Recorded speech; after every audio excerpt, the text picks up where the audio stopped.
Department of Biotechnology, Jaypee Institute of Information Technology, Noida. As already we have gave a brief intro about ma'am. Straight away we can move on to her presentation. Okay, ma'am. Let us hand over the session to you, ma'am. You can carry on.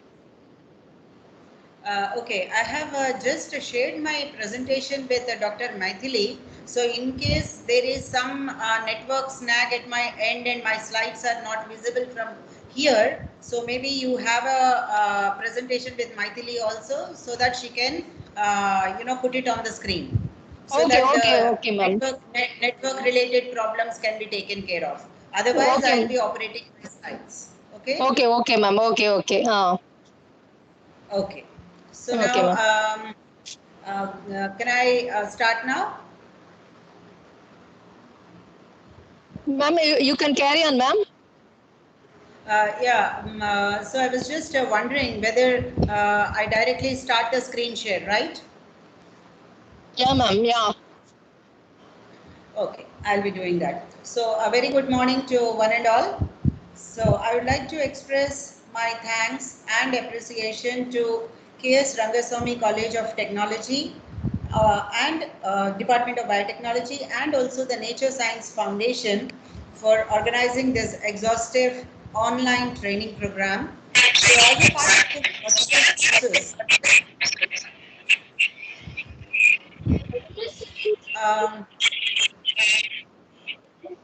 the participants can mute themselves, please.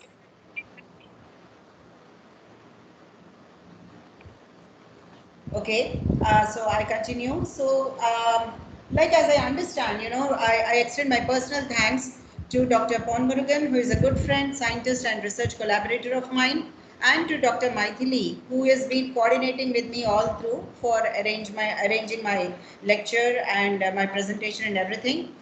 A very warm welcome to all the participants. I understand that the participants are from diverse levels of expertise, diverse fields of specialization, and naturally the expectations of participants may vary from one to another from this online program. I hope I would be able to connect with you all, and my presentation would be of utility to you people. Okay, now, so I'll be starting my screen share, and I'll be starting the lecture now on. So can you tell me if my lecture slide is visible?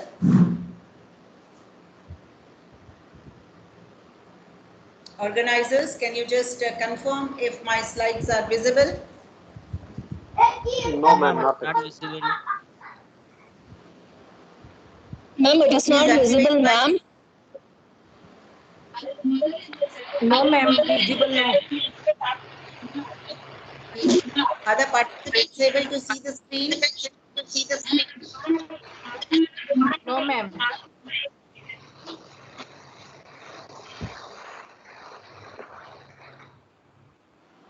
Okay, now? Okay.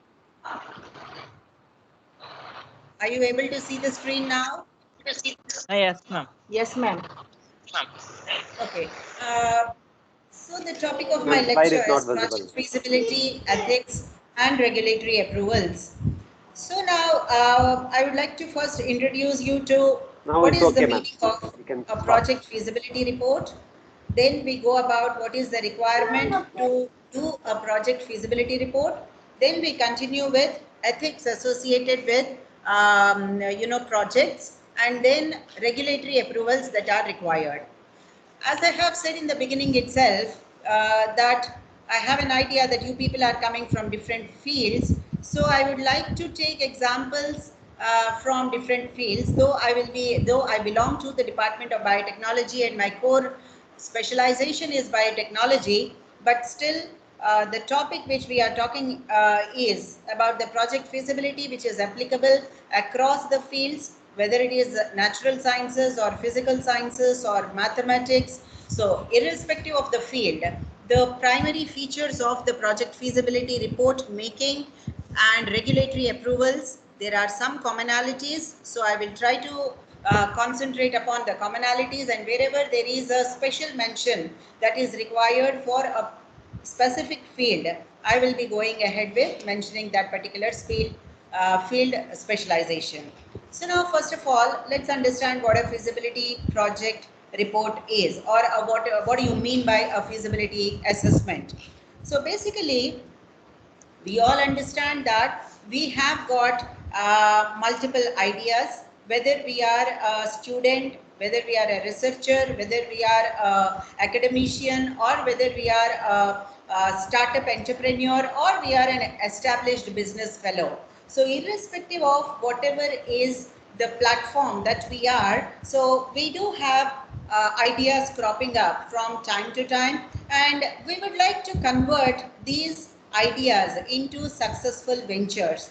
But many a times what happens is we are not very clear how to go ahead from the stage that we have got an idea to convert it into a successful project. Now, how do we make somebody interested in our project? So these are all the questions that we face from time to time, and I should say that making a feasibility analysis is the very first step for you to venture into this particular area of seeing your idea come to action. So now, the definition of what a feasibility study is reflected on the slide. That is very clear to you. Now then we come to understand why we need to do a feasibility analysis report. What does it give us? So primarily what a feasibility analysis will tell us is about whether the venture that we are thinking about, whether that has a demand in the wider market. If it has a demand, whether your product which you are going to bring in the market, whether it is going to be profitable or not. So these are the two questions which primarily a feasibility analysis study aims to answer, whether there is a demand or not, and if there is a demand, whether that particular venture is going to be profitable or not. So if you are getting an affirmative answer as S for both of these, demand, yes, there is demand, profitable, yes, it is going to be profitable. So if your feasibility study analysis report generates an affirmative positive answer, then you can move ahead with the confidence, thinking that the step that you are going to take is a rightful step. Now the next point which you are seeing on this slide is a feasibility study not only gives you an answer for these two questions, but it will also ensures you to a particular extent whether the path that you have chosen is the right path to realize your venture or to realize your dream venture. So that assurance also you can get from this feasibility study. And then another thing, what this feasibility analysis report will tell you, or feasibility analysis study will tell you, is whether this is going to have a future. That means whether there is going to be a continuity in terms of demand, in terms of profit. So whether all those things are possible or not. So all these things your feasibility analysis report is going to tell you. Now talking about, what does a feasibility analysis report do? So that is the next question. So primarily, what your feasibility analysis report is going to do is, it is going to assist you to take your business concept to all those stakeholders who matter to you with respect to realizing your successful business venture. So it is a process which will bring to you a realization, not only to you, but also all the stakeholders who are associated with your particular project, how this particular project is going to take shape, and whether this project is going to be a success for those stakeholders who are going to put money into your venture. So all these things a feasibility analysis report is going to do. Then another thing what this feasibility analysis will do is a very important thing, it filters the ideas. Now the question comes, why is it important that we have to filter our ideas? Now let me tell you something. If you have got, let us say, 3 or 4 ideas in your brain, and you are assuming that any of these ideas can turn out into a successful venture. One thing what you have to understand is every idea of ours sounds very interesting to ourselves, sounds very profitable to ourselves. Why? Because we are emotionally attached to this particular idea, because ultimately it is our concept, so we fail to see the negativities associated with our ideas. So what is very important is you have to come away from this emotional attachment about that particular idea and look at it in an abstract manner and scientifically, technologically assess whether this particular idea is really a wow idea or it is not that great an idea. So this filtration of ideas is something which is very important, and feasibility analysis study precisely does that. It will tell you very clearly without any emotions attached whether your idea is a successful idea or it is not something which is very bright. Another thing what your feasibility analysis report does is it provides a brief business plan. That means the road ahead for you. If you are planning to be a startup entrepreneur, so it will present to you a brief business plan. So the 2 important questions that we have already seen in our previous slide: is there a sufficient demand for the product, and can the product or service be provided on a profitable basis? So both these things your feasibility analysis study is going to tell you. Now the next question comes: when do you want to do a feasibility study? So when is it the right time to do a feasibility study? So for that question, what I would like to say is, at any juncture, whether you are a startup person or whether you are an individual who is at the middle of your project, or who is at or who is at a far evolved stage of your business. So irrespective of whichever stage that you are, a feasibility study is going to be very useful. What varies, whether you are at an initiation step or whether you are at an expansion step or you are at an acquisition step, is the way you approach the feasibility study might be different, but a feasibility study nonetheless is very, very important at all of these stages. Now, going to the next slide. So the EAPs of an informed choice, what does it mean? See, when you are making a feasibility study, at the end of it, what you are doing or what you are actually, resolving yourselves to do is you are making an informed choice. What does it mean? It means that if you don't do a feasibility analysis study, you might still go ahead and do your startup venture, but you are entering into a untested terrain. So you are taking a huge risk, you are making a gamble. You can be successful or you can be moderately successful, or you may not be that successful, but then you have taken the plunge and you have gone ahead with experimenting with your venture. So that will happen when you did not do a feasibility analysis study. Now what happens when you do a feasibility analysis study? When once you do a feasibility analysis study, you are very clear what are the strengths of your project, what are the weaknesses of your project, what are the challenges that you are going to face in this path, and fully knowing all these things, then you are entering into the path of this particular project. So there is what you are making here is an informed choice. So to make an informed choice, how you are making it? So you are making it by primarily you are evaluating your project concept, then you are making an assessment, and after making an assessment, you are trying to estimate what are the profits, what are the losses. So you are trying to make an estimate, and after you estimate your profit and loss, then you are identifying what are your pitfalls. After you identify the pitfalls, then you are making a informed choice. So at the end of a feasibility analysis study, you are making an informed choice whether you would like to venture into this project or not venture into this project, and when you venture into this project, whether it is going to be successful or not.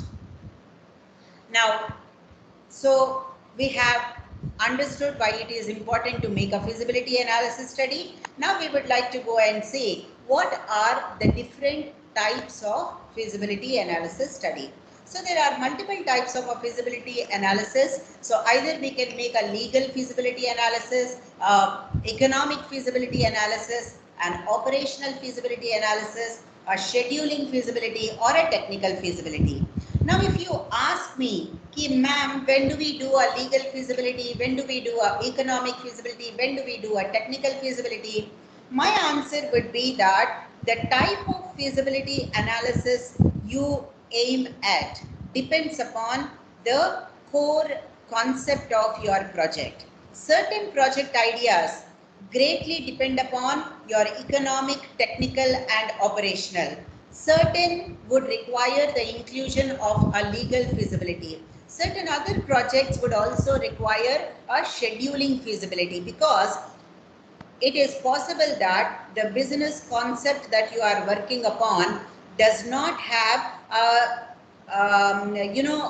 similar kind of a demand throughout the year. Maybe there are seasonal fluctuations for your particular project. Now let me take an example. Let us say you are designing a portable air conditioning unit. So obviously, if your startup idea is about a portable air conditioning unit, so it is a seasonal demand. The market is going to have a seasonal demand. So it will be very important that your feasibility analysis study should have a very categorical scheduling. When you should go into production, when you should go into process optimization, when you should go into marketing. So what I mean to tell you is, depending upon your core concept, what kind of technical feasibility report you have to make will be slightly different. But at the end of the day, a feasibility analysis study is a mandatory requirement if you want to make a informed choice. Now going ahead with what are these feasibility reports? Like I have said, there are different kind of feasibility reports. Now, what are the feasibility reports? So, like I have said, an engineering project will look at it as a kind of a report which will help you to identify a problem, which will help you to look at what are the possible solutions. Then, if you know what are the solutions, the feasibility report will be giving a brief line of description about what is the solution that you are going to have, and then the implementation plan. So all these things the feasibility report is going to contain. So it is basically a primary study about your concept, about the feasibility of your concept, about the technical strengths and operational challenges that are involved in your project, and also it is about the financial statement of your venture. So all these things are very, very crucial for decision makers. I will just give you an example. Now let us say we take the same example of making a portable air conditioning unit. Now let us say you are a startup and you do not have lots of money.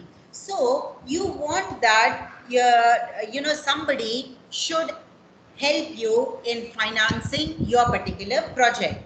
Now, if you go to a capitalist, a venture capitalist, an angel capitalist, a bank, whatsoever, who is going to, who has the money, but who requires a convincing that your project is going to be successful. So how are you going to convince these decision makers who are going to be the angel investors in your particular project? So the best way to convince them is to present them a very well structured feasibility analysis report. So when you present this feasibility analysis report to the decision makers, so if they are convinced that your project is logical, your project has got market demand, your project is going to give profit at the end of the road, then obviously they will be interested in funding your project. So this feasibility analysis report is a very, very important tool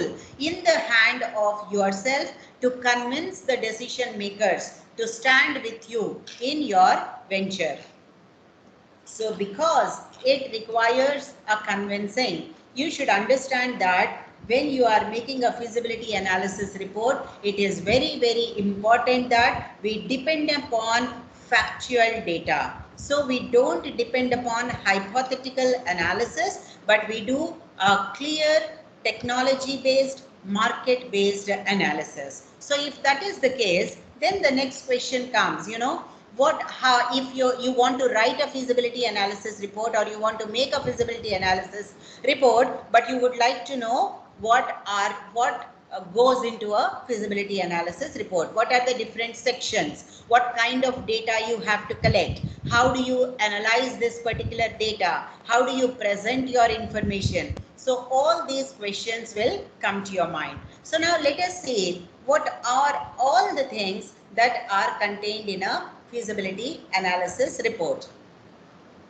So now what are the different sections? So you will be seeing, if you go on the internet, you will be seeing multiple feasibility analysis report formats. But what I tell you is there are 4 very important sections that a feasibility analysis report should contain.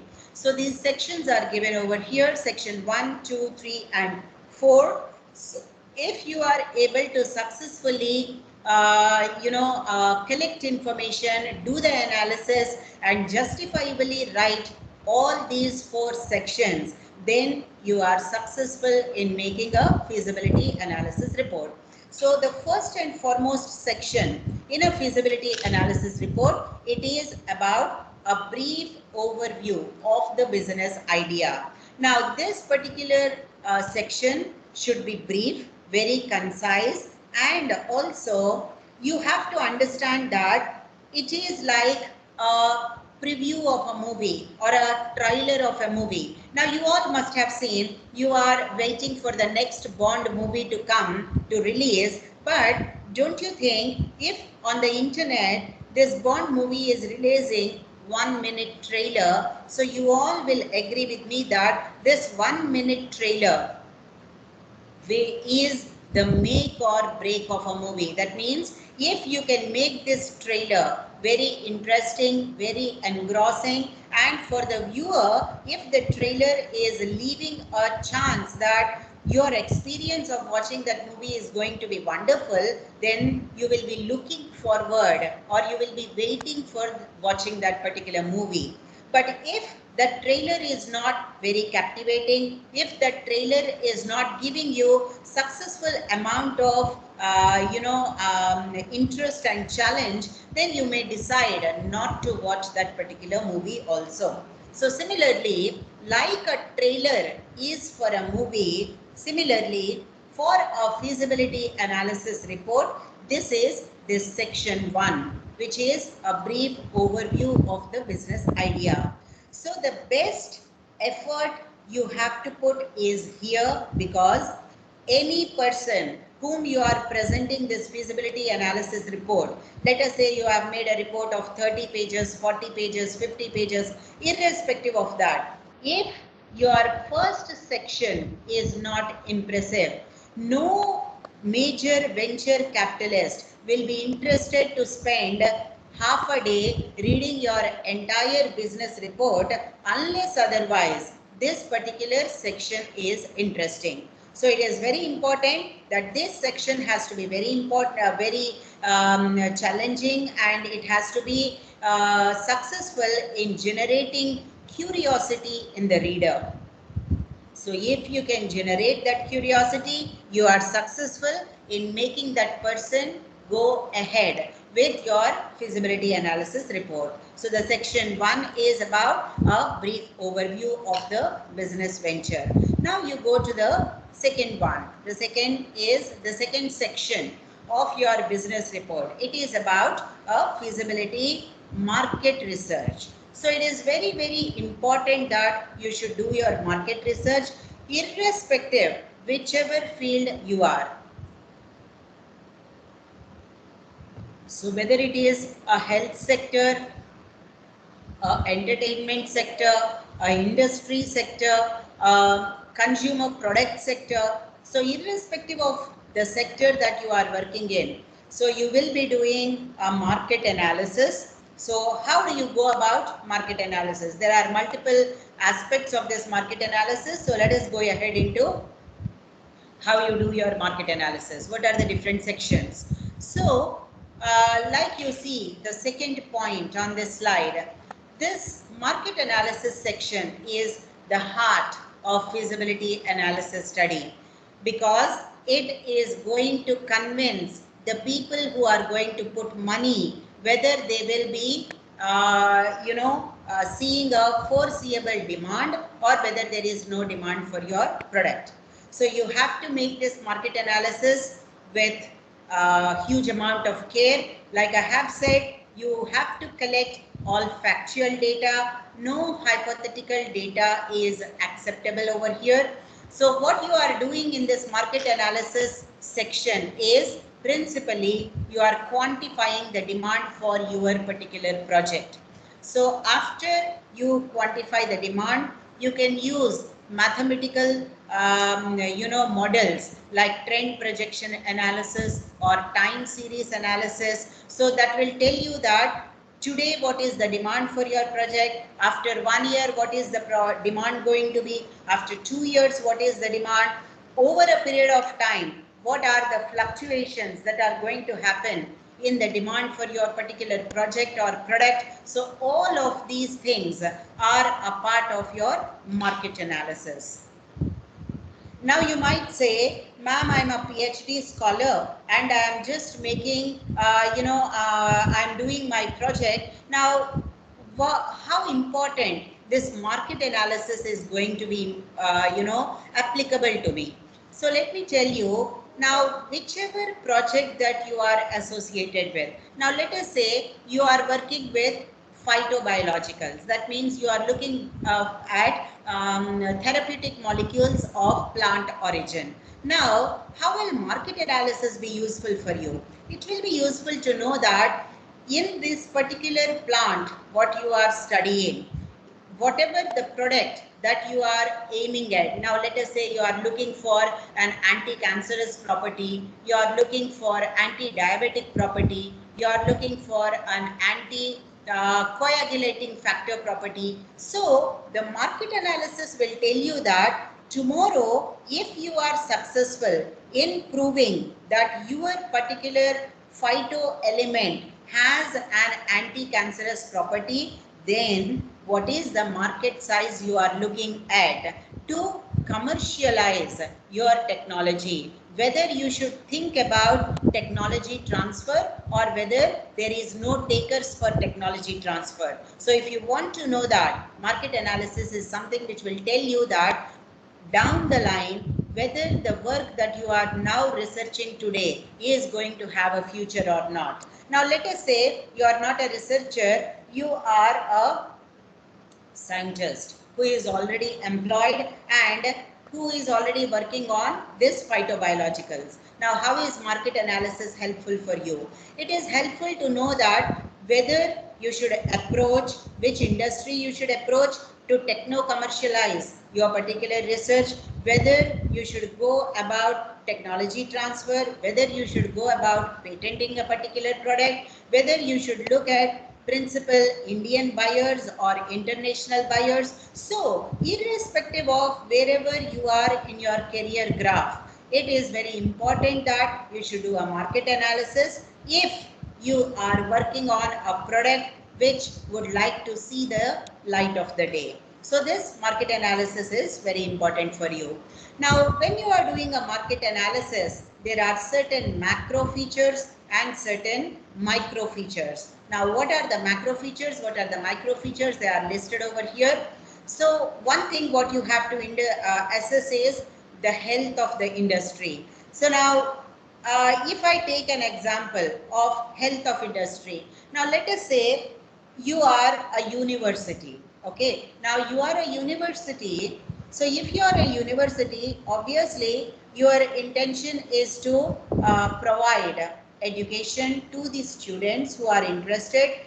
Now there you might say, ma'am, where is the product? You don't have any product because students are not your products. You are only training them. So what is how is health of industry related to you? Now I'll tell you, presently we are in this COVID situation, and few years back, if you have to do a summer internship, then the industry was looking at not the industry, sorry, the university was looking at contacting multiple industries, sending the short CV of their students and asking those industries to provide those students a summer internship.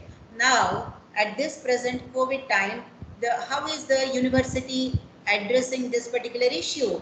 They are looking at the health of online industry. Now they are looking at what are the online tools available, whether they should go for Microsoft Teams, whether they should go for Google Meet, or whether they are going for MS Office links, or whether they are going to Zoom. So they are exploring the health of online conferencing industry tools that are available. So once again, why the university wants to look at it? Because they would like to know how much is their capital investment. If they go for Zoom platform for 1,000 students for 25 courses, how much money they have to spend. So if they are spending as a university, is it going to be profitable to them and to the students on the long run or not? So these questions arise irrespective of the kind of institution you are and the kind of industry you are. So you have to look at the health of the particular tool you are using, the product you are using, the viability. Now then, how will you know? How will you get the data? Now let us say I want to know whether Zoom is important, whether Team Links is important, whether Google Meet is important. How will I get a reliable data? So the reliable data sources, they are listed over here. You will be looking at the industry publications. You will be looking at magazines like Industry Outlook, or you will go for expert analysis. So these are all a part of macro market research tools. Now, what are the micro tools that you could be looking at? So what are the micro tools that you will be looking at is what is the quality of say Zoom or quality of Microsoft Teams. What are the features that it is giving you? What is the special product line? What is the location? What is the service? Whether it is a new application. Then you might say that, ma'am, these are already in the market and we are talking about making a feasibility analysis report for a startup. So now, how is looking at the quality of Zoom or quality of Microsoft Teams or looking at the features of Google Meet going to help me, who is a startup person? So here is your answer. Now, how many you must be reading the newspapers and you must be aware. 1 week ago, there is a new online conferencing tool that is released by an Indian startup company, and they are calling it as a Namaste India conference app. So if this conference app is already the beta variety of this conference app is already released on the internet, the trials are going on. So if I were that startup company who want to release this particular tool in the market, because I know the health of online tools for conferencing industry is very strong. I know that I have read expert analysis, I have read magazines, and I know that if I can have an Indianized tool which is a competitor for Zoom, because all of you understand these days we are having a anti-China sentiment. So Zoom being a China app, many of us would like to go away from it. And let us say maybe the Google app business version of the Google app is quite expensive. So I am looking at, and also let us say I have got a nationality sentiment. So obviously now if I can develop, if I'm a startup company, if I'm strong in IoT technologies, if I'm strong in artificial intelligence, if I'm strong in IoT, so I would like to develop a new app in this particular area. Then what is the market research I'm going to do? I am going to study the quality of all existing online apps for conferencing that are available. I will compare the features of all of them. I will see whether I can provide a superior technology, or if I cannot provide a superior technology, what I will do, whether I have an exclusive access to the user. What is the exclusive access? The Indian sentiment.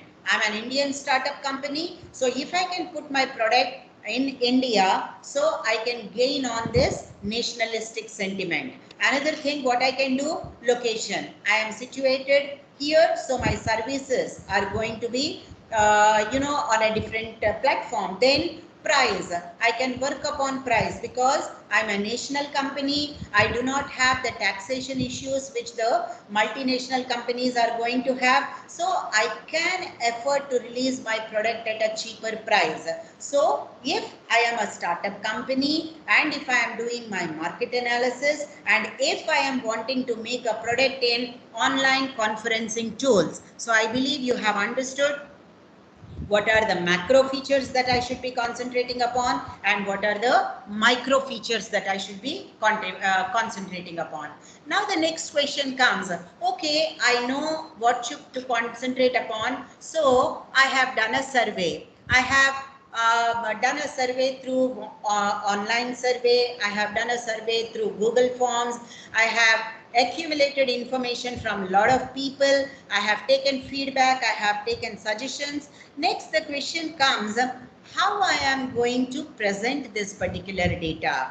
Okay, so there are 20 questions. I talked to 200 people. Now, how am I going to make analysis out of it? So then, the analysis what I'm going to make is, I am going to resort to different online tools that are available, like I have said, Google Forms and all, and that will tell me at the end of the day whether how many out of the 200 people whom I have interviewed, how many of them are looking for an Indian online conference tool. If they are looking for an online tool, how much price they are going to pay. So all these things I will be quantifying the demand. Then what I will be doing, then I will be making these two important questions. Where should I release my platform, and how do I make the distribution? So this is an online tool. So I have to know about, I have to do a market search. What are the online platforms that are available where I can release my data?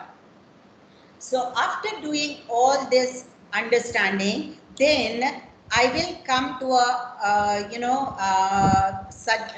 come to a conclusion whether I can go ahead with this representative data, or my market research data primary indication is telling me that my idea has no takers. So if my idea has no takers, how do I know that? I do it based upon the surveys. I do it based upon the feedback. So if the feedback tells me that my product is not going to have a future, I abandon that. If I get a positive answer, I go ahead. Now, how am I going ahead? So like what you are seeing, I have done a primary search. In the primary research, what I have done surveys, I have done interviews, I have concentrated one-to-one telephonic talk on focus groups. I made lot of observations by reading a lot of articles and all.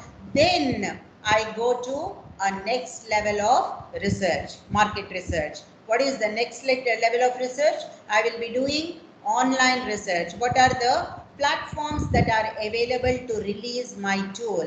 Do I go through the Google Play Store, or do I have any other option? So I will be I will be exploring the secondary research tools.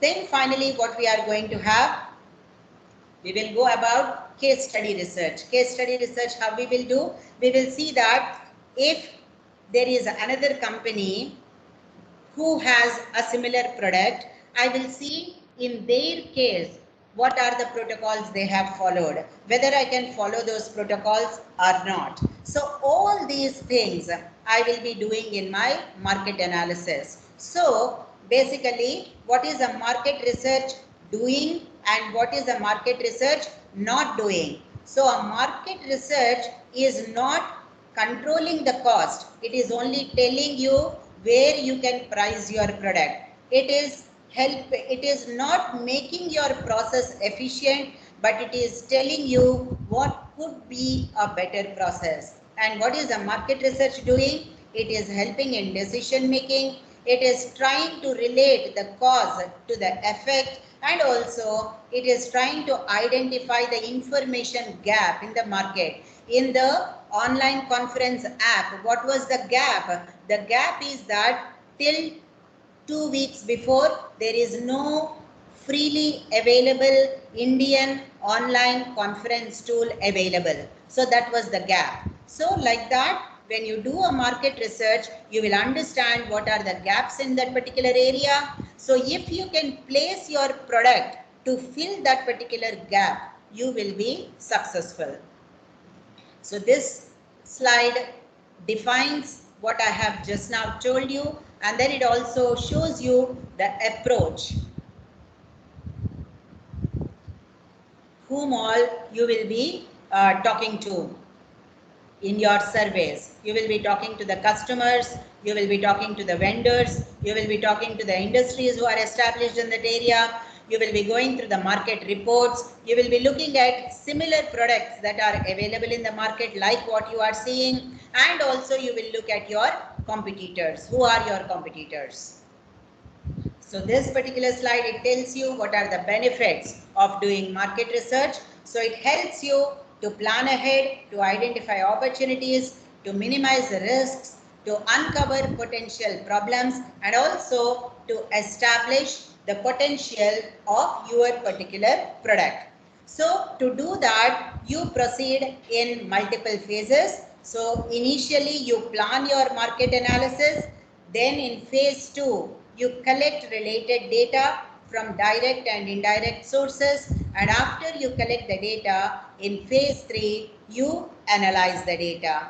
After you analyze the data, what you do? This is the flow chart. So you are planning, and then you are doing the data collection, and then you are analyzing the data. At the end of it, you interpret your results, you discuss your market research results with experienced personnel, and then you are going to present your finding. So whether your product is has got a future or not. Now let us say you are basically doing a market research.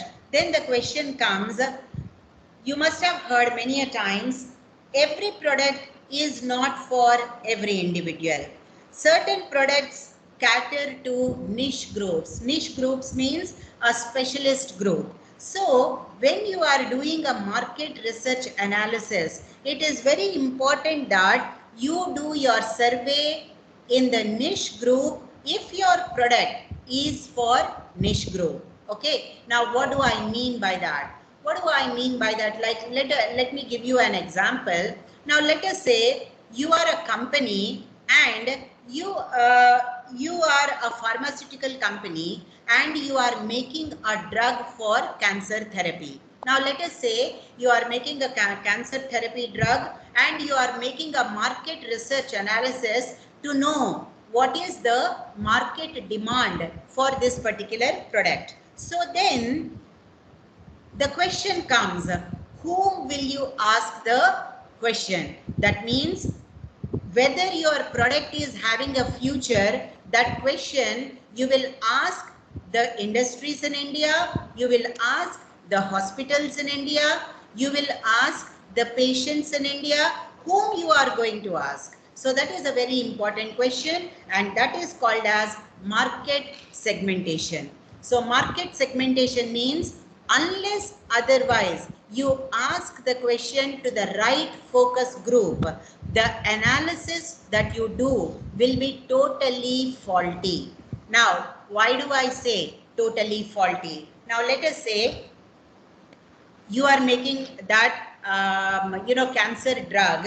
Now cancer drug, if I ask the general public and I go to a mall, I make a survey sheet, interview sheet, and I give this interview sheet to anybody who is seen in the marketplace, and I tell them, okay, you tell me whether there is a requirement for a therapeutic drug, whether there is a requirement for a chemotherapeutic drug of 200 mg dosage at a tricycle and at a cost of 500 rupees per treatment. Then what you are doing, you are doing a market research, but you are not going to the target group, because somebody who is coming to a mall will not be in a mental frame to answer a question about whether there is a requirement of a cancer therapy drug or not, because many a times, even including you and me, we may not be knowing the features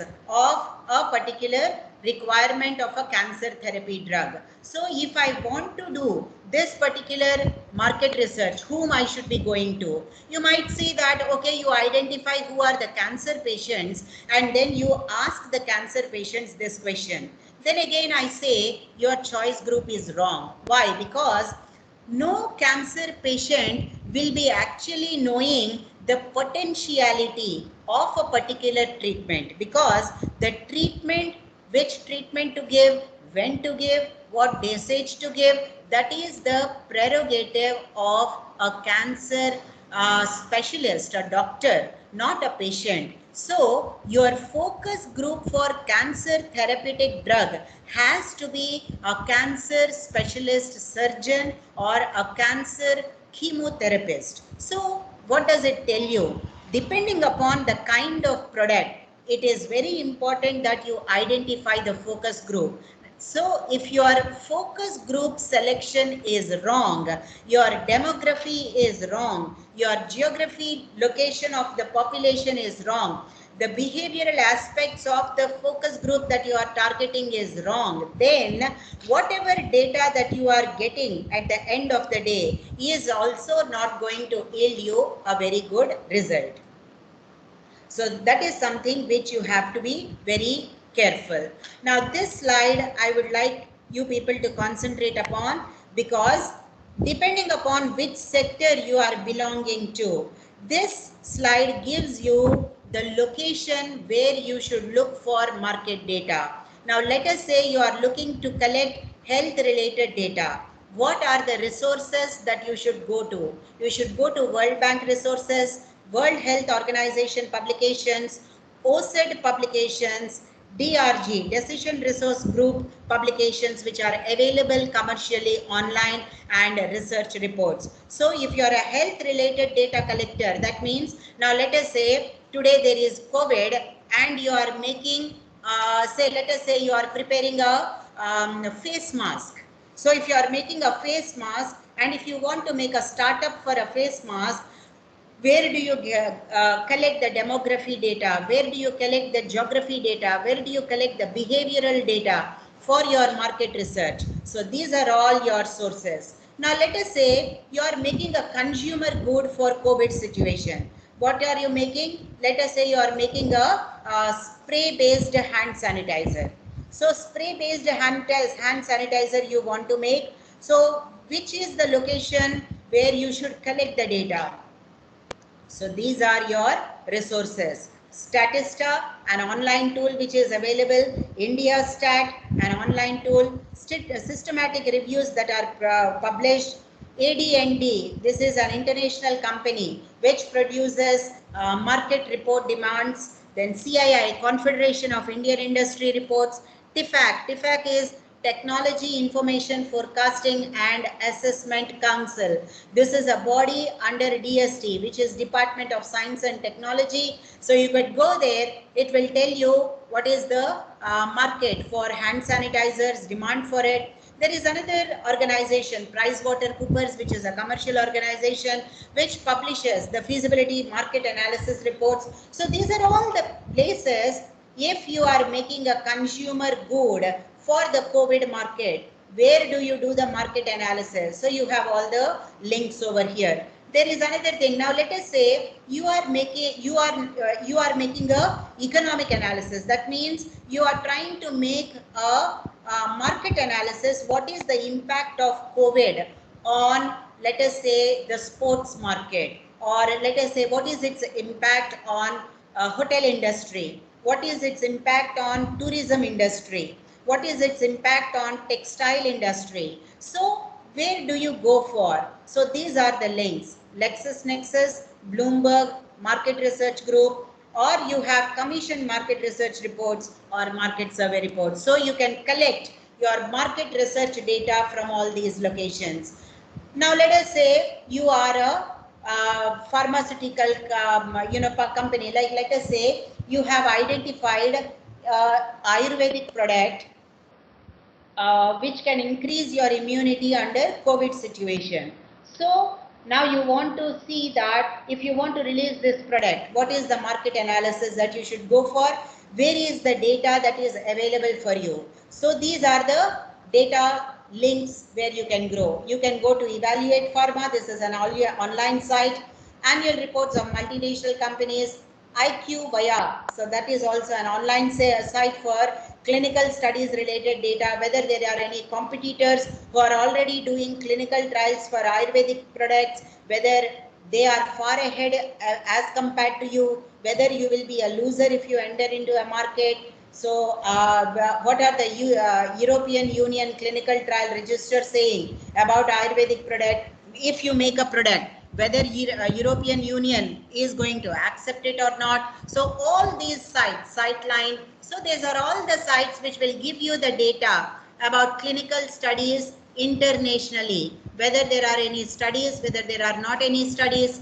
So this is about all the stages in market analysis. So I assume you must now have got a fair idea about how to do market analysis. What are the factors that you should concentrate upon? So what is the next stage in the feasibility report? The next stage is to identify the competitive advantages of your product or your services.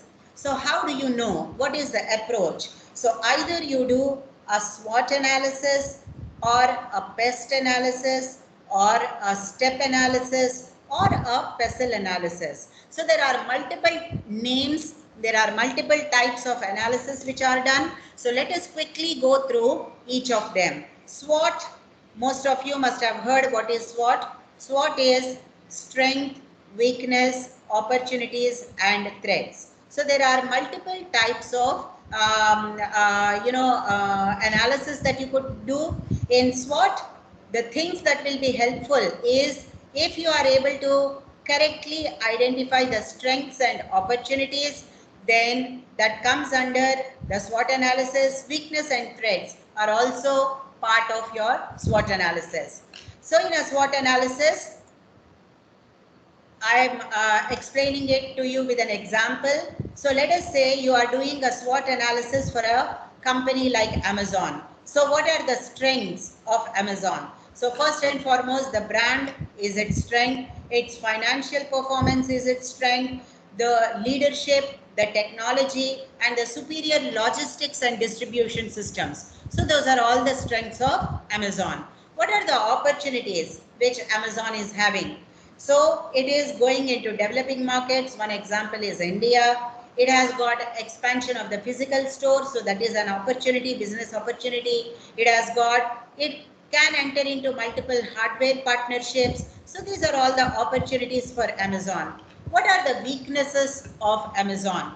One of the weaknesses of Amazon could be that Asia, particularly China may not be a very successful market for Amazon because China has got its own integral online marketing systems. So a weakness for Amazon could be a weak link, could be Asia markets.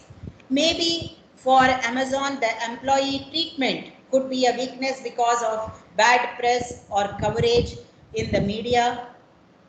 Another weakness could be Amazon not having physical stores, because even today there might be a sizable segment of the population which want to go physically to the market and test their product rather than doing an online shopping. So these are all weaknesses. And what are the threats? The threats is multiple competitors are emerging on online these days, so they can turn into threats. So this is a SWOT analysis. So if Amazon is doing a SWOT analysis, it can do like this. Similarly, for your own product, you can identify the strengths, opportunities, weaknesses, and threats.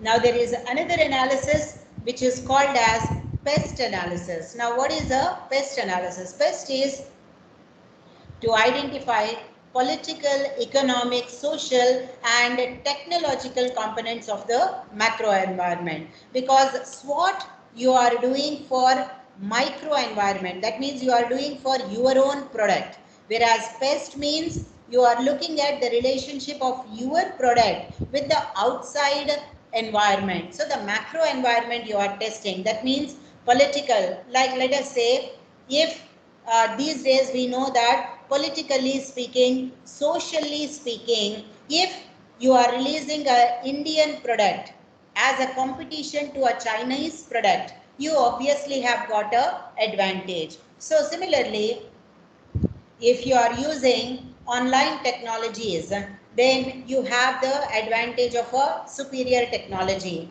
So what you will be seeing in economic factors, you will see what stage of the business cycle, what are the labor costs, what are the likely changes in the country's economy. So all these things you will assess in PEST. In political factors, you will see what is the government taxation policy, whether the government is stable or whether the government is too soon coming for elections, whether there is a policy change expected in the government.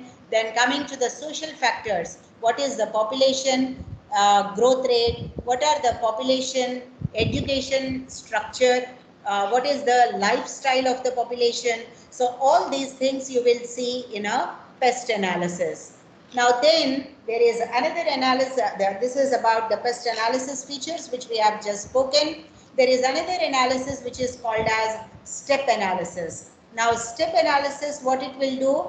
It will add the legal component to politics. What is the political legal sphere? Like for example, if you are a pharmaceutical company and if you are an Indian pharmaceutical company, you will know what is a biologic or what is a generic molecule. So the generic molecule market in India is different from the generic market in USA.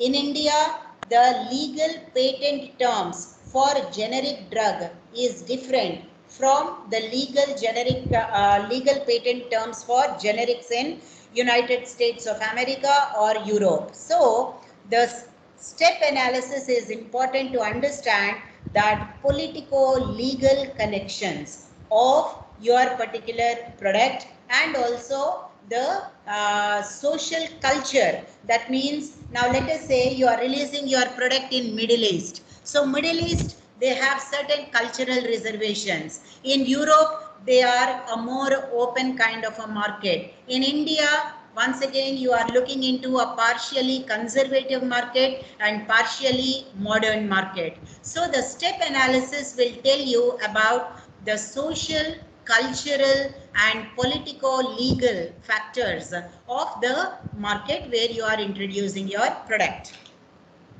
So this is about the step analysis. These days, they have added the legal and economic factors to the PEST analysis, which they are calling it as PESTLE. So if you ask, ma'am, whether we should do a SWOT analysis, a PEST analysis, or a PESTLE analysis, or a step, I tell you that SWOT is mandatory. You cannot escape from SWOT for any kind of a product. Depending upon your the product outreach, it becomes important that you should connect your SWOT to PESTLE. If you do both these, you are already covering STEP and PEST analysis because they are integral to this. So these are very important factors that you should be going about when you are making an assessment, the third section of your feasibility analysis study, which is about identifying the strengths and weaknesses. Now we come to the fourth section of the feasibility analysis report, which is to make a income statement. Now, how do you make an income statement? When you are making an income statement, what is important is to calculate the break-even point. Now, what is the break-even? Break-even means to identify at what point of sales you will begin to make profit. So, if you are submitting your feasibility analysis report to any banker, any venture capitalist, any angel capitalist, what he will be looking at is when we will break even. That means if the product is released in the market today, when do I start to get the return on my investment? So if you can prove in your feasibility analysis report that the return on investment is within a period of, let us say, 1 year, 2 year, 3 year, so accordingly the banker will be taxing you or looking at your payments of installments or so on and so forth. So forecasted income statement is very, very important. So here what you will be looking at, so there are different formulae which are given over here to tell you that FC is the fixed cost, VC is your variable cost. So you have to know what is your variable cost of your product, what is your fixed cost of your product. So then only this Q you can calculate. What is this Q? Q is number of units of the product that you should be selling in the market if you want to make a profit.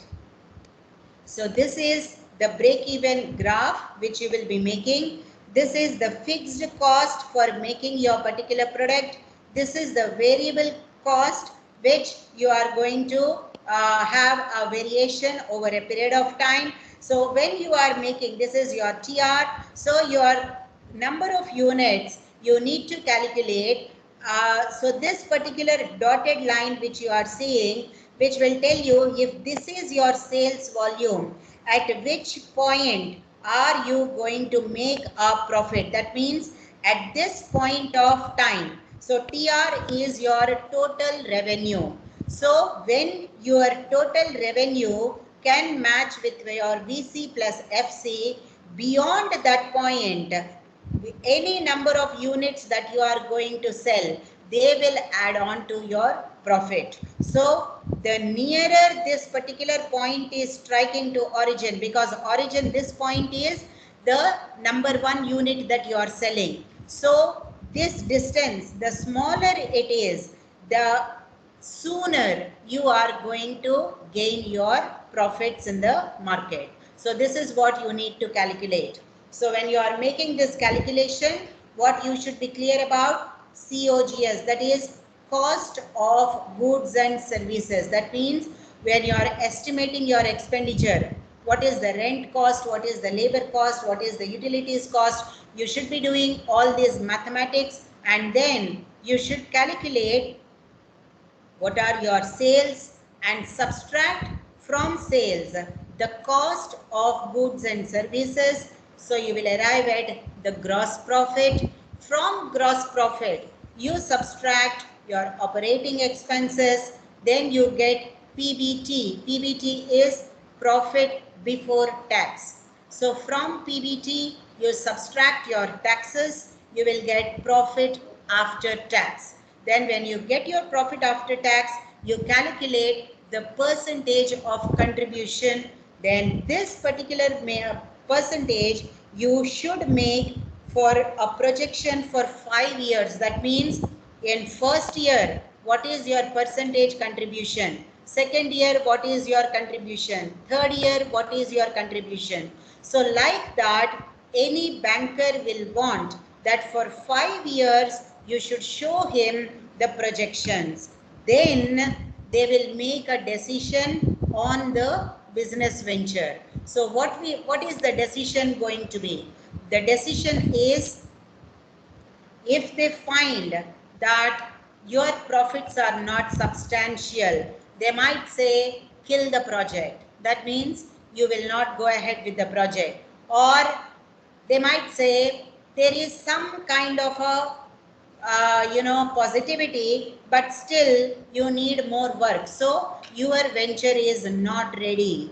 Or they will say go ahead. So either of the decisions you will get when once you make all of these kind of systems. So here I would like to take a small 5-minute break, because the 5-minute break is for questions, because the next slides will deal with totally different thing. They will deal with ethics of your project and about the regulatory approvals. So before we go into ethics and regulations for your projects, if you have any questions for making a feasibility study, I would like to take these questions here. So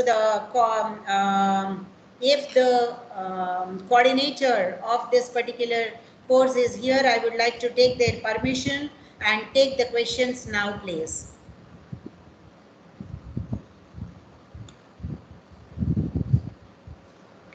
Yes, ma'am, you can do it, ma'am.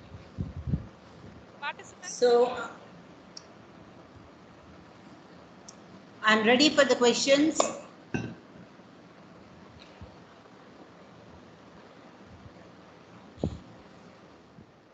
Any questions?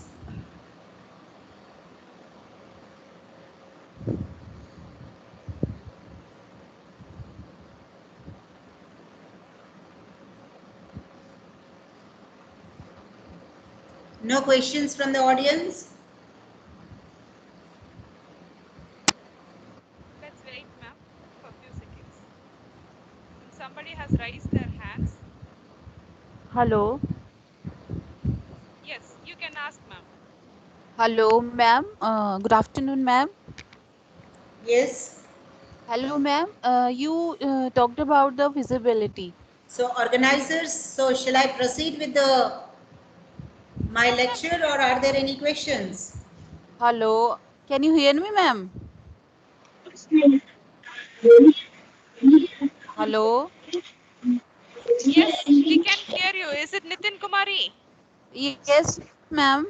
Yes, kindly wait for a few minutes. Ma'am, Okay. Krishna Hello. Sundhari, ma'am. Krishna Sundhari, ma'am, can you hear me, ma'am?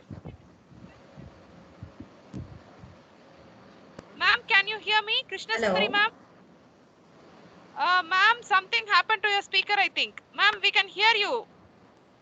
Hello. Am I audible? Yes, ma'am. You are audible. Ma'am, you Yes, are ma'am, audible. you are Yes. audible. Okay. Hello, ma'am. Can you hear me? Nitin Kumari, kindly wait for a Yes, few ma'am, seconds. yes, ma'am. Hello. Ma'am, your speakers. Ma'am, Krishna Sundari, I ma'am, can't can you get your hear me? voice. Ma'am, Krishna Sundari, ma'am, your speakers are in problem, I think.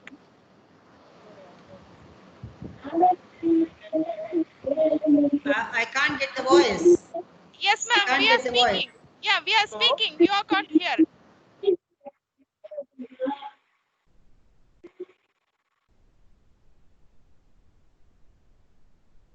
Hello. Ma'am, can you hear me? Participants, kindly wait for a few minutes. I think ma'am is having some troubleshoot. She will come back.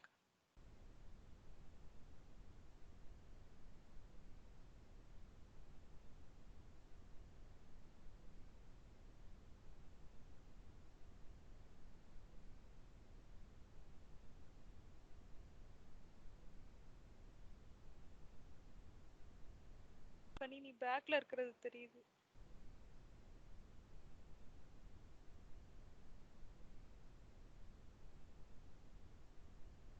Krishna Sundhari ma'am? Where is my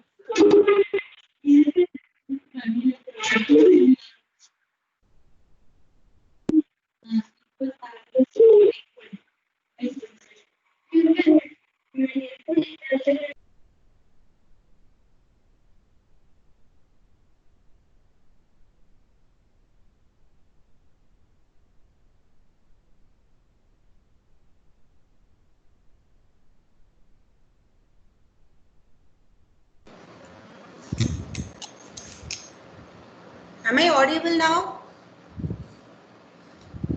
Yeah, ma'am. Yes, Yeah. audible. Ma'am, can you hear me? Ah, yeah. Yes, now I can hear you. Okay, ma'am, fine now. Hello. I think. Yes, ma'am, I'm here.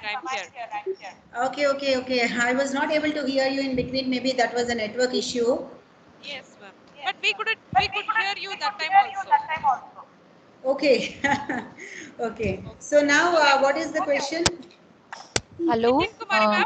Yes. Hello. Yeah. Good afternoon, ma'am. Mm-hmm. Ma'am, you talked about the feasibility analysis from the economic point of view and from the market analysis point of view. Ma'am, is this feasibility Feasibility? analysis is possible in the social science areas?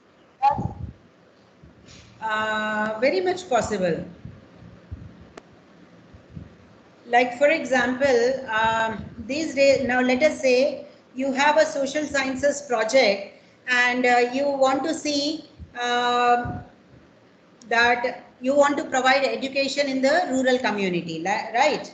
And you want to build a school for girl children, and you want to know with your venture to build a school for girl children in a particular village is going to be a successful venture or not. So you can 100% make a feasibility analysis report for that. So how will you making? First of all, you will say about your concept. What is unique about your particular idea? Now, how your school is going to be different from any other school. So maybe that you have scholarships, maybe you have got hands-on computer labs, or you will be saying something, you will be using online tools where students are better equipped with today's happenings. So you will write your first, what do you call the concept. Then the second section is about your market research. Market research, what is the market research? You have to see in that particular village where you are wanting to put your school, how many other schools are there? How many of those schools are also doing the same kind of education that you are doing?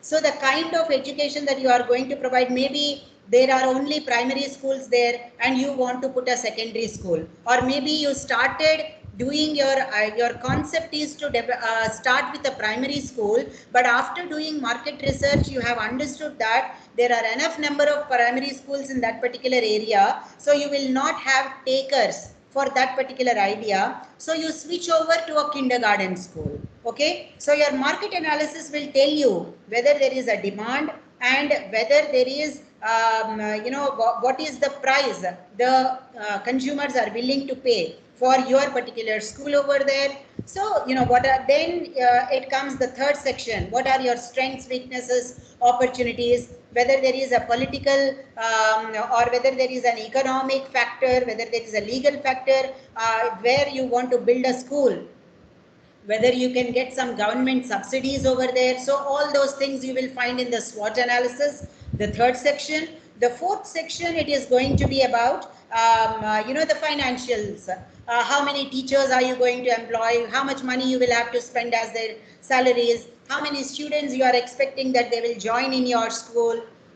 So this is a social sciences kind of a, so there somebody wants to do it as a rural development activity, and you can do a feasibility analysis report for that. So any particular field you can think of, if it is a product or if it is a service, because education is not a product, education is a service. So for service also you can make a feasibility analysis report. For product also you can make a feasibility analysis report. Okay. So Thank it's you, possible ma'am. in any field. Yeah, welcome. Thank you, ma'am. Thank you so much. Welcome. Any other question?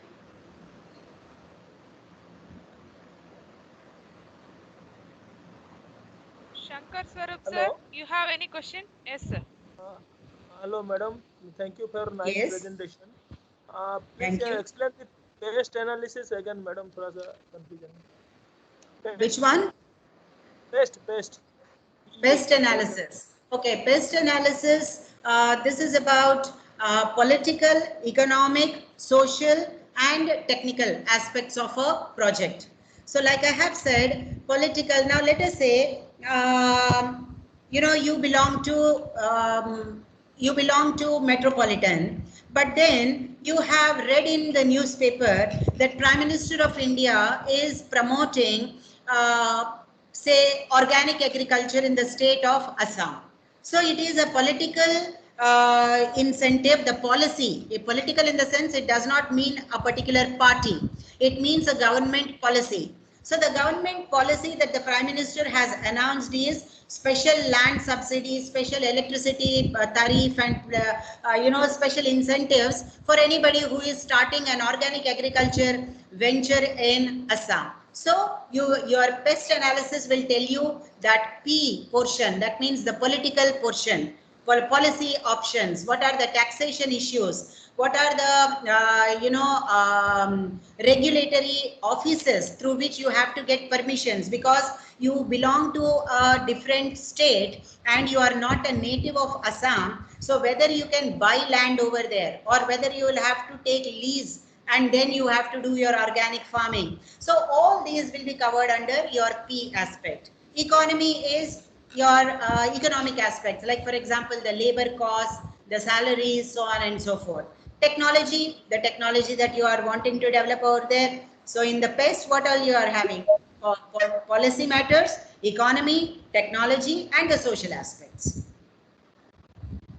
So that is about for whatever product that you are working upon, you should be looking at these four aspects in PEST. In SWOT, you look for strength, weakness, opportunity, and threats.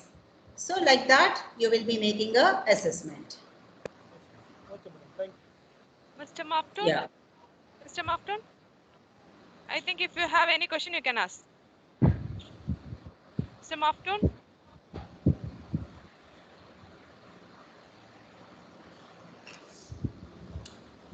Yes, Mr. Maftoon, we can see you raising hand. If you have any question, you can ask.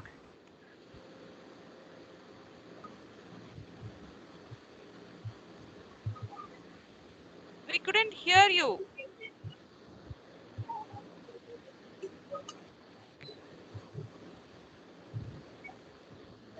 Hello? Lokesh Tripathi? Yes, ma'am. Yes, if you have any question, you can speak. Yes, yeah, good afternoon, ma'am. Good afternoon. Can you hear me? Yeah, ma'am. Yeah, I want to ask, ma'am, there is a one project that we are interested in, but several related projects are also ongoing with the similar kind of thing. So how can we just frame our work so that it could also be get recognized? So there your SWOT analysis portion, the third section will be very beneficial, where you will be proving the superiority of your particular concept over others. Like for example, let us say there is a similar product, but that product might be based upon a primitive technology where you cannot quantify the, if you tell me what is your brief outline of your project, then maybe I can tell you in a better manner. It's in relation with some horticultural crop. Okay. Yeah, so the technique is pretty much similar in every kind of project, but there is some superiority in our method and in our approach. So that is the problem we are facing. That how should we frame that thing? Yeah, see, then the two sections that you will have to concentrate upon is your third and fourth section. Third section is about competitive advantages and fourth is financial statement.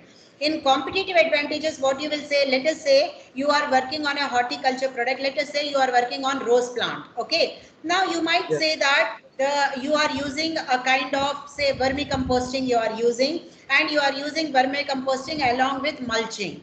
Okay, now you can say that your technology will allow the cut roses to stay fresh in the market for 1 week, whereas your competitors, the rose will remain, the bud will remain fresh only for 2 days. After that, the petals will start getting losing. So, yeah, if your middleman, if you can prove to your middleman that if he is buying the cut roses from your farm, the time from your farm to the consumer, the life expectancy of the cut flowers from your farm is larger than others. So that is one advantageous point. Another thing, what you could say, your logistics, your approachability. You can concentrate upon your market research, and you say that based upon your second section market research, I understand there is a push market. Push market means you are aggressively trying to put your product where the market is not having a demand. Whereas pull market means the market is wanting your product. So you can say that the location where you are is much nearer to a pull market, so the logistic cost can be saved in transportation. So it is a combination. You will have to identify what are all the ways by which you can gain supremacy. You can say how your product is unique from others. So it can be an organic method, it can be organic, it can be life expectancy, it can be the quantum of product. You can say that from your farm, your yield is higher as compared to another farm. So you can say that you can match the supply with the demand, so that the person does not go to 2 or 3 places to purchase the product, whereas he will get all the product from one place. So you think about your product, you will know the strengths, so you plan your SWOT. SWOT is very important: strength, weakness, opportunity, and threats. So SWOT, and you substantiate with your market research, and then you say how it is profitable. So that is your fourth section. So if you can do this, you will be better off. Yes, ma'am. Thank you, ma'am. Welcome. Madam, can you hear me? Yes, we can hear you right now. Yeah. Okay. Madam, sorry, my microphone didn't work. So I have one question for you. So is it required to opening non-government organization to make a feasibility project, Madam? Like I have said, feasibility analysis report is a professional way of addressing your project. If you are not making this feasibility analysis report, still you can do business. Nobody will stop you from doing business. But with a feasibility analysis report, you have a better visibility, a better connection with the stakeholders. Because let us say somebody walks into your NGO and they wanted to know how profitable your venture is. You have your ready-made feasibility analysis report, they flip the page, they go to the financial section, they know how successful you are. You know, feasibility analysis report is like it is also like an advertisement tool. It is like an annual report of a company. Why do companies do annual report? Because they give confidence to the stakeholders about their particular product. So if you are going to get into, if you are an NGO, if you want to take social service projects, you have 5 ideas. Out of 5 ideas, you have worked your feasibility analysis study. Why it will be beneficial? It will be telling you, out of these 5 ideas, number 2 idea is going to be more impressionistic and more profitable. So you move idea number 2 from second position to position number 1. I'll tell you in a more easier way. Now let us say you are an NGO, you have a corpus fund of X amount, and your superiors tell you that, okay, Master, I allow you X by 1/8 of this corpus fund to venture in one idea of your in one of your ideas. Now your problem is you have 4 ideas and you are confused whether you want to use that funds in project 1, project 2, project 3, project 4. Which one will give you more outreach? Which one will make you more profit? Which one will make you more social presence? So your feasibility study you do with all 4 ideas individually. Your feasibility analysis study end report will tell you which idea is most successful, which idea is most beneficial, which has got maximum outreach, which has got maximum demand. So obviously now you know where to put your money primarily, so that you will not waste your funds in putting in those ideas which might look good in your brain, but when you put on paper they are not as profitable. So whether that's why I said, irrespective of wherever you are, feasibility analysis study you are making for your own professional excellence. Okay, thank you, madam. Welcome. Thank you. Yeah. So if there are no further questions, we proceed with the next topic or next number of slides. Yes, ma'am. I think there is no more hand raise. We can go up with. Yeah, okay. Thank you. So now we are at this stage. Okay, now we come to the next aspect, which is about ethics. So now when you are doing a project, once again, whether it is a social sciences project, whether it is a mathematics project, whether it is a life sciences project, ethics is something which is very, very, very important. So the definition of ethics is always the same. It is the maximum good for maximum number of people. Someone is saying something? Ma'am, I will mute all the participants. You just unmute from your end, ma'am. Okay, you can't hear me? Yes, ma'am, I can hear you, but there is some disturbance from the participant. I couldn't find out the particular person. So I'm muting Okay, everybody. You just unmute okay, from your end, ma'am. okay.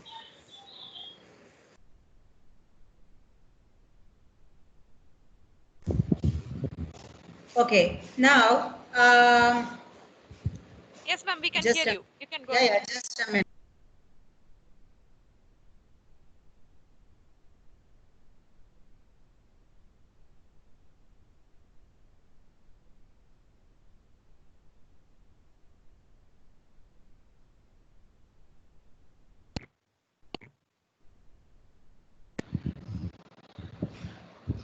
Okay, so now, yeah, I'll just tell you, I'll just take an example and then I'll tell you how ethics is important.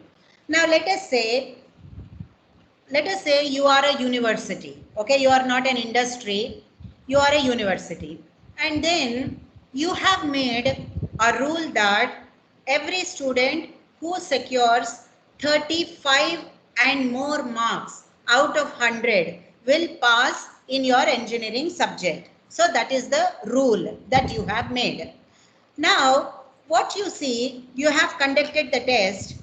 After the in a class of 100 students, there are 5 students who have scored below 35, and then out of those 5 you see that there are 2 students who have scored 34. So they are just 1 mark less than your 35 mark. Then another complication, what has come as an ethics question to you is, now there is one student who has scored 34 marks. He is seriously ill till one day before, but still he came to the exam. He has written the exam, and then he just is failing the exam by 1 mark. Whereas the other student, he is normal, he don't have any health issues, but still he scored 34 marks and he is failing by 1 mark. Now let us say the results are released and the student who is ill till one day before, seriously ill, he approaches the vice chancellor of the university with an application saying that, sir, I lose my pass mark just by 1 mark. So I request you to consider my case with sympathy and allow me to pass the exam. So then this is a very specific question of ethics. Now, on a humanitarian ground, you might say that, okay, this boy is genuine, he is normally hardworking, he is losing the test because of his health issues. So, on humanitarian grounds, you might donate 1 mark to him and allow him to pass so that his career is not going to be affected. But ethics does not function like that. So then by ethics, if you are passing this student who is medically ill by giving 1 mark, then ethics demands that your rule system is failing, because your ethics always tells you that the rule is not made for the favor of one student, but the rule is made for the favor of the common good. Because if you are passing this particular student, tomorrow there can be 2 more students coming with you with the same excuse. Day after tomorrow it could be 3 more students. So that means you are ultimately compromising the quality of education in your institution. So the question is not whether you are excusing one student. The question is about whether you are opening the floodgates which can tomorrow compromise your educational standards. So this I have taken as an example because ethics always functions for the common good of greater number of people.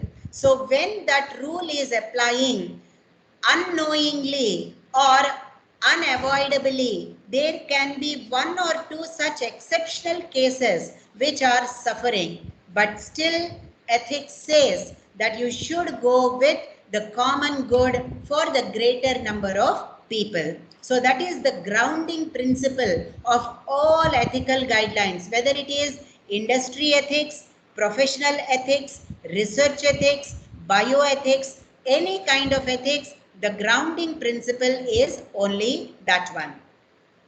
Now coming to the professional ethics, the engineering ethics, what are all contained in engineering ethics? So in engineering ethics, what you are going to look at, you are looking at conflict resolution ethically, cultural differences that might happen between co-workers, empathy towards your co-workers, what is your perspective in undertaking a particular engineering project, the creativity. In the name of creativity, are you compromising the safety? That is a very important question, the engineering ethics question. And then stewardship. Stewardship is about the leadership, whether the leadership is having an unethical bias towards a particular section or not. And the last point is about integrity, whether the engineering product that you are releasing has got ethical integrity or not. So all these are aspects of engineering ethics, and we can take many number of examples for engineering ethics for each and every of these particular aspects. But because of the time constraint, I will not go into any specific case examples to explain them. But during the question answer round, if you have any specific question, I will be willing to answer. Now the next aspect about the engineering ethics. So you have got ethics in the microsphere and also macrosphere. Microethics concern with the specific individuals related ethics, whereas in the macroethics, how this particular topic or concept or product or your engineering service relates to the larger segment of the society. So that is looked upon in the macro ethics portion. So this is the micro and macro ethics of engineering. Then you have got research ethics. Now when you are doing research, whether it is chemistry research, or biological research? What are the rights? What are the rights of the research personnel who is doing the research? What are the rights of the subjects? That means, now let us say you are doing a research about an antibiotic drug and you are doing clinical trials. Now when you are doing a clinical trials, you are experimenting on experimental animals. So what are the animal ethics that are involved? What are the animal rights certifications that you should be following?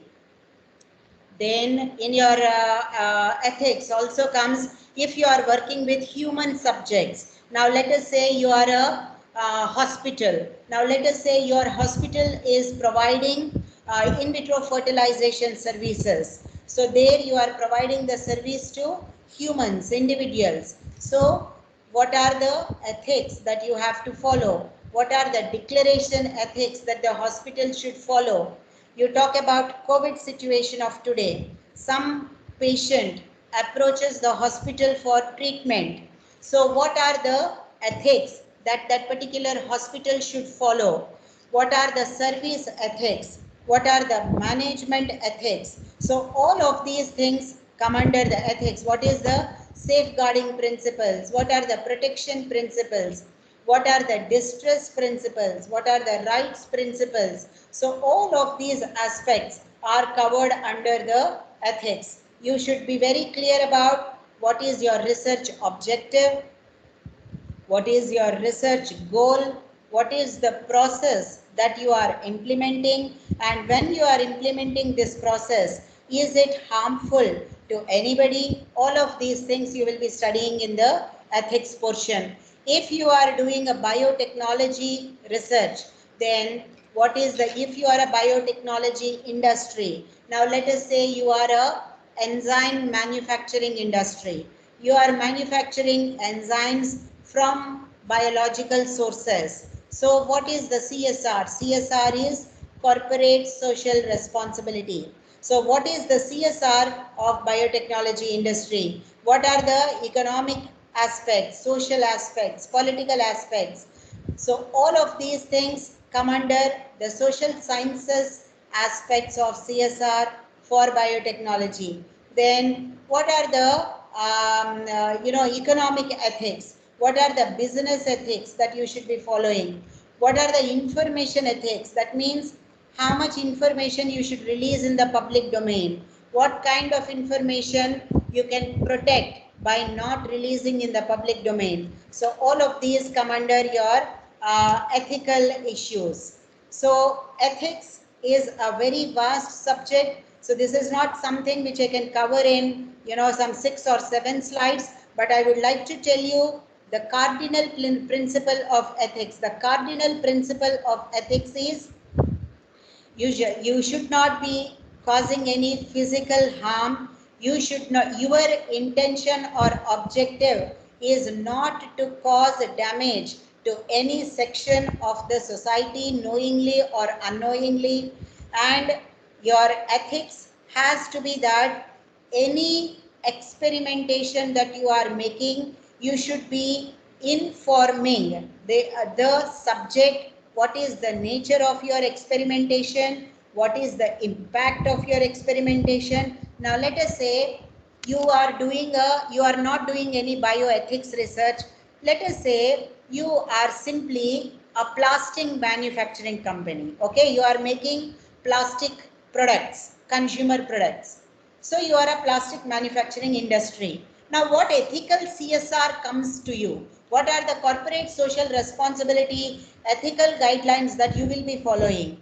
The ethical guidelines that you will be following is, you are making a plastic product. Now, whether you are using any toxic substance in making that plastic product. Now, let us say you are making a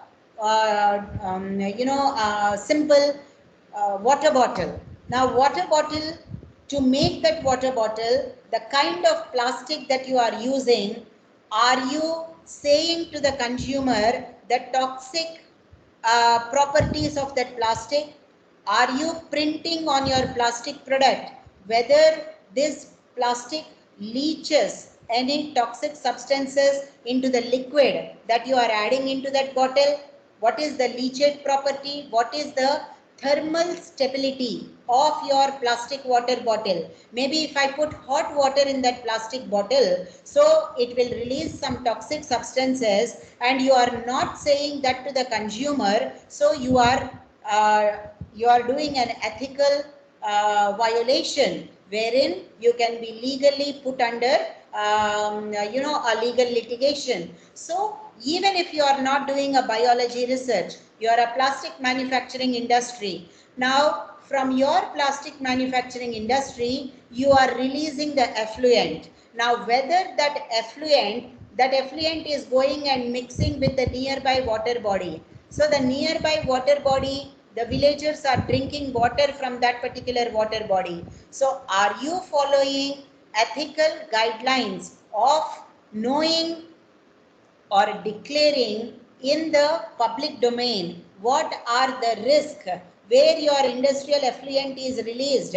Are you putting a banner to people not to drink water from that location? Because if you don't put a banner, maybe unknowingly somebody might drink water, or maybe some unknowingly some cow is drinking water from that area. But ideally, ethically, you have to safeguard that area. You have to put a fence so that no cows or animals are unknowingly drinking that water.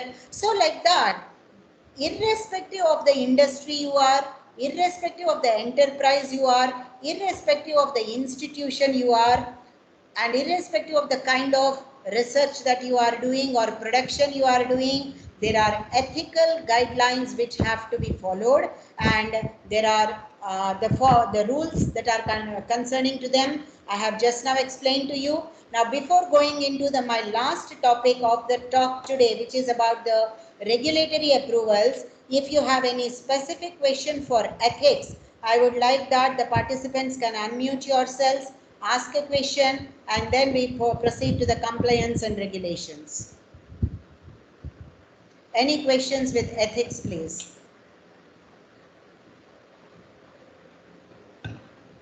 Participants, if you have any questions related to ethics, you can ask the ma'am and get cleared out.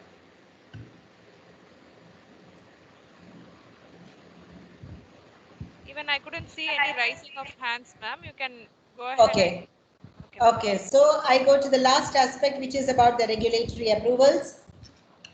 So once again, let us say you are a startup company. So you want to put your product in the market. So you have very carefully done your feasibility study. Your feasibility study told you that your project is going to be successful. So you are making your product, and you have studied all the ethical guidelines. You know what are all the ethical procedures to be followed, whether you have ensured that nobody is coming under direct or indirect harm because of your product. You have taken care of all public disclosures. Now the last aspect is, what are the regulations that you should be following? What are the compliance guidelines that you should be looking at? So I will be taking first of all a biology example. Like I have said, my specialization is in this particular area, biotechnology. So if your product is a biotechnology product, and if your product is also involving genetic modification or genetic manipulation, now what are all the government agencies from where you have to take approvals or permissions? So if you want, first of all, an advisory on your project, whether your project can be having, can put the product in the market in coming 1 year, 2 year, 3 year. So if you want an advice, the government agency which takes care of your application is RDAC, the Recombinant DNA Advisory Committee. So yeah, they will be giving you an advice about the safety, the protection, and the ethics of your particular product. Then, if your product you have to release into the market, whose approvals you should obtain? So there are 3 committees which will give you the approvals. The one is IBSC. That means this committee operates at your own institution level. So in your institution, you need to have mandatory institutional biosafety committee, and that committee will have members from Government of India, Ministry of Science and Technology, Department of Biotechnology or Department of Science and Technology, or CSIR, Council for Scientific and Industrial Research. So these members will come to your institution. You will have your own institution members, and this entire committee will go through your project report, and they will either give the approval or they will not give the approval, or they will ask you to revise your project. So institute level IBSC committee recommendation is mandatory for you to release your product. Then at the department level, Department of Biotechnology, Ministry of Science and Technology, you have RCGM, that is Review Committee for Genetic Manipulation. There you have to do your approvals, you have to get your approvals. Then you have Ministry of Environment, which has to give you the report through the committee, which is GEAC, that has to give your report. Then if your product is for medical purposes or therapeutic purposes, then you need to have approvals from DCGI, Drug Controller General of India. And if you are also releasing a commercial product in the market, you require approvals from FDCA, which is Food and Drug Controller Administration, if you are looking for within India approvals. If you are looking for international agencies, I will tell you what are the agencies. When once your product is released, there is this district level monitoring committee which will go through your product periodically, and it will give certification whether your product can continue in the market or it cannot continue in the market. Now let us say you are a researcher and you don't have a product still. You are still doing your research. In that case, do you require any approval? Yes, you require an approval then also. Whose approval you require? You require the approval of IBSC. Your institution should approve that you are doing ethical research. You are not harming any particular living or non-living entities. You are not harming the environment. So this IBSC is mandatory whether or not you are having a product in the market. So even if you are doing your research in your laboratory, IBSC certification is mandatory. Internationally, what are the bodies that will give you regulatory approvals? Is FDA, USDA, EPA and BRI. So these are all the different organizations whose certification is mandatory if you are working in the area of biotechnology or medicine products, therapeutics, pharmaceutical products. Now, what are the legal aspects of biotechnology? So the legal aspects, like I have said, so one is IBSC will take off legal aspects, and then you will also have the legal aspects taken care for technology transfer and patenting. So these are all your biotechnology related studies. What does your GEAC does? What does your RCGM does?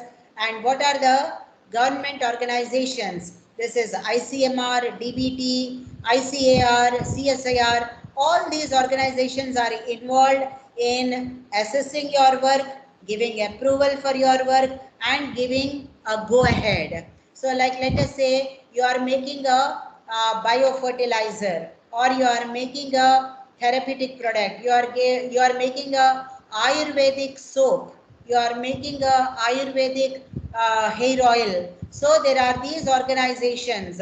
So apart from that, there is this organization which is called as Ayush. So this is Department of Ayurveda, Siddha, Unani. So this is another organization whose approvals you will be requiring. Now, if you are a chemical company, now let us say you are making a chemical, you are making a, let us say, coming to the COVID situation itself, you are making a hand sanitizer, you are making a room spray. So any such kind of chemicals that you are making, so you require again the Bureau of Chemical, BSI and ISI, who have to give you a regulatory approvals. Now let us say you are making a product, okay, you are making a product, organic food product, and you are making a consumer product, and let us say you are making a breakfast cereal, you are making a let us say a new variety of soup or a new variety of ready to eat food product, and that contains some kind of genetically modified food, then again you have different bodies to go through. In US you have to go through EPA is Environmental Protection Agency, USDA, FDA. These are all different regulatory bodies which will give approvals for your research. You have EU, European Union, which is going to give you approvals for releasing your breakfast cereal, your ketchup, your sausages, so any kind of consumer products that you are releasing in your market. Again, let us say you have got a drug molecule. So what are the drug approvals you require? So I think some of your earlier speakers have already covered this area, so I'm not going into greater length of this. So but simple to tell you, at your experimentation phase, if you are starting with approximately 10,000 products, there are chances that after 10 years, approximately 6, 7, 1 year, approximately 10 years, you will be landing up with one FDA approved product. That is the reason why the patented drugs which are in the market by multinational companies, they are so costly, not because their manufacturing raw material is costly, but because it undergoes years and years of drug discovery research, preclinical trials, clinical trials, and followed by FDA. Then finally your single molecule comes out of it. So as a result, so this drug development requires a series of approvals and counter checks. So this gives a short picture at phase 1, phase 2, phase 3 of your trials, and post drug release into the market. Then there are some monitoring trials which are phase 4 clinical trials which will be happening, which are all a part of your regulations, approvals and compliance. And there is another set of industry, like let us say you are a textile manufacturing industry, or you are an industry which is involved in making leather bags, leather purses, tanneries, paper making, you are a book book printing industry, or you are a paper making industry. So those industries also need to have regulatory clearances. So which are the organizations which are involved in the regulations?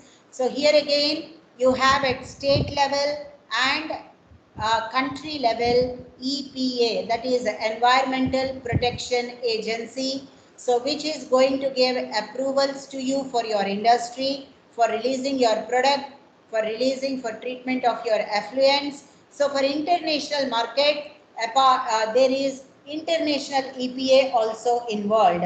So all these organizations are involved in giving approvals for releasing your product into the final market. So this concludes the approvals portion. So I am open for any kind of discussion, please.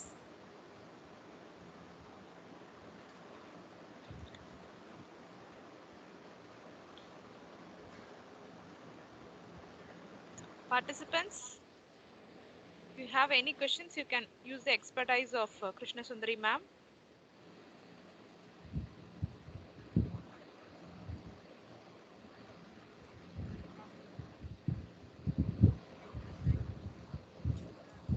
Dr. Sunita? Yes. Yes, if you have any question, you can ask. Your volume is very low. Kindly increase your mic volume.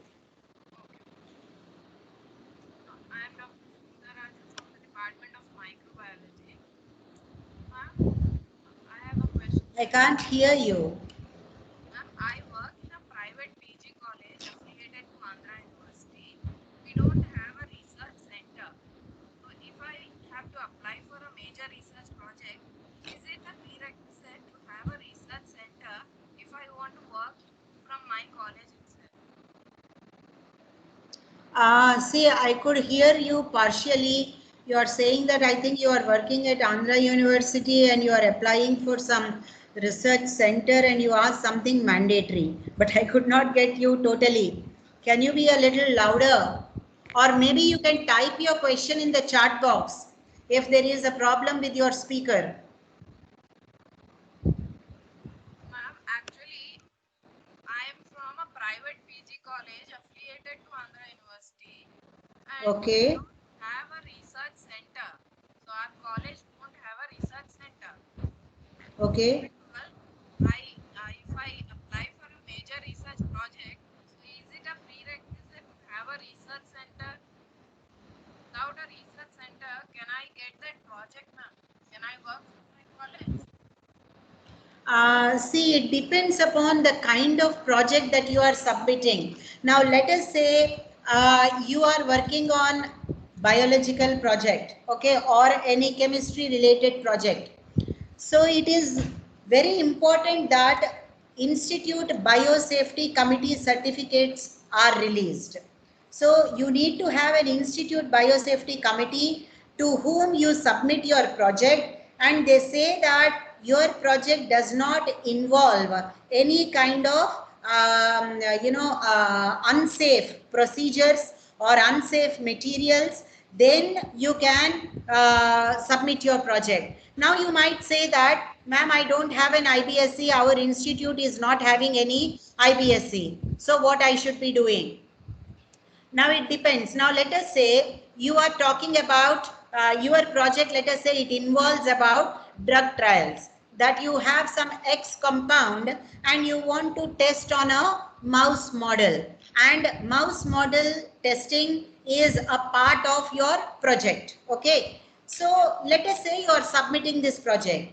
To whom you will be submitting? You will submit either to DPT, Department of Biotechnology, or DST, Department of Science and Technology, or UGC, University Grants Commission. Wherever you are submitting, there is one mandatory document they ask. They ask clearance for biosafety required, not required. So if your project is involving any kind of work which has this kind of aspects and you don't upload that certificate, then your project will not be sanctioned. So even if you submit your project, let us say your study is involving animal studies, and you thought that, okay, UGC is asking me whether certificate is required or not required, but my college has no center, so I write certificate not required and I submit the project. What will happen? So when the project is seen by the reviewers, so they read your project, they understand that your project involves animal work, immediately they will say, you get the clearance certificate, then we release the project. Otherwise, the project will not be released. So it depends upon what kind of project you are working upon. So irrespective, if it is biology, if it is chemistry, IBSc certificate is required. If not at the stage of submission, after submission, when the funds are released from government, they will ask for that certificate at that point of time. So then you should be able to produce that committee certificate that your work is safe, your work is not causing the harm. So what you can do, if you do not have a committee now, you can submit the project, and then by the time the project approval comes, you can put a request in your institute to form a committee, which is a IBSc committee, and then they check your proposal and then they certify it, and that certificate you have to mandatory submit. Tomorrow when DBT is giving me the project, it will ask me to sign a MOU, Memorandum of Understanding. So in the MOU, I have to submit this particular certificate. Thank you very much. Thank you. Yeah.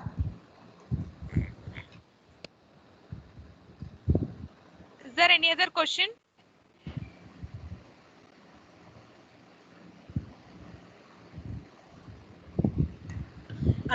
One more clarification I would like to give to that girl who has asked the question from affiliated college to Andhra University.